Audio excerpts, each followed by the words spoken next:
every day on the news, on social media, in our families, in our friends. We see all sorts of problems in our world. Societal problems, psychological problems, emotional problems, physical problems, family problems, just all sorts of devastation wrecks our world every single day. And this is really, really tough to deal with.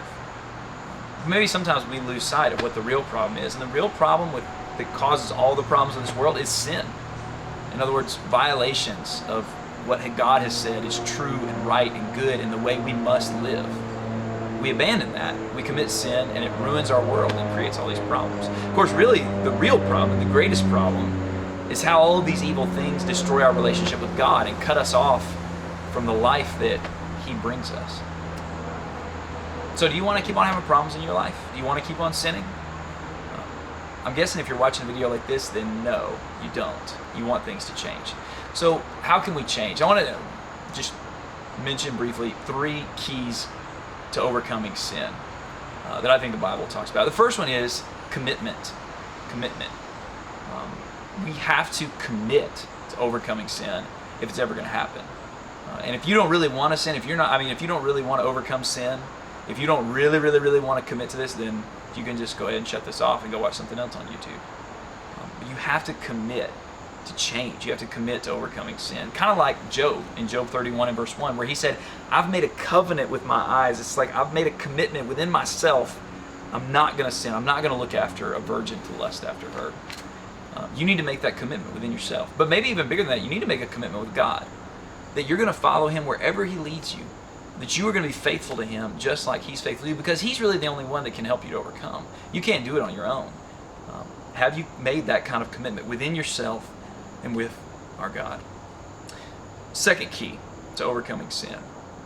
Fight, then flight. And I know this really sort of sounds like 2, but it's really the same one. And this is really the idea of what we should do whenever temptation or sin comes upon us and we have an opportunity to engage in it.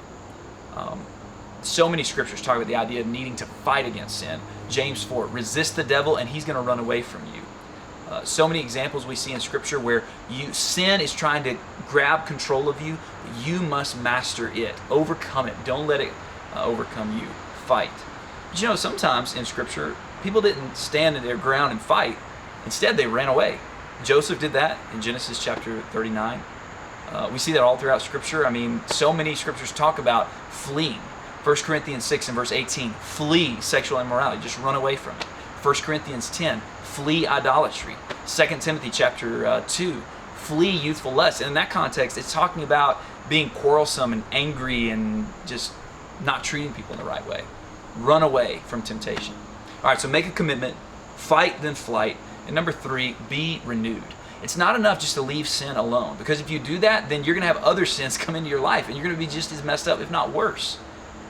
The key to really overcoming sin is to put on the new self. Ephesians chapter 4 talks about how once you put off that old self with all its evil practices, you need to change the way you're thinking.